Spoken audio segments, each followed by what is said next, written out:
15 বছরের সরকার চলেছে চুরির দর্শন নিয়ে। এই সরকার কিন্তু দুর্নীতিমুক্ত প্রশাসন চালানোর অঙ্গীকার নিয়ে ক্ষমতায় এসেছে। আমরা যে যে কথা বলে মানুষের কাছে গিয়ে ভোট চেয়েছি তার অন্যথা হতে আমরা দেব না।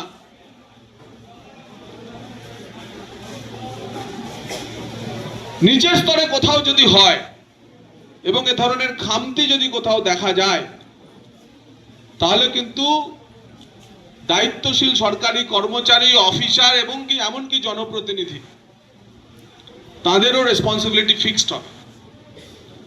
মনে রাখবেন, সরকারের আঁতুর কাটেনি এখনো, 1 মাস সবে পূর্ণ হয়েছে। বাচ্চাটা এখনো হাত পা ভালো করে ছুঁড়ছে না,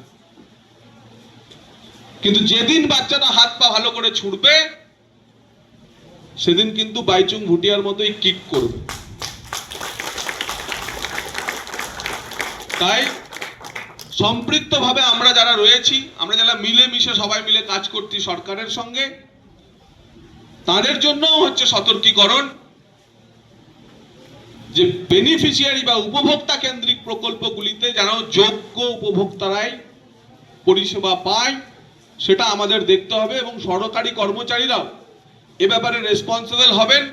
কারোর কথা শুনবেন না অযোগ্যদের নাম তোলার জন্য, কারোর কথা শুনবেন।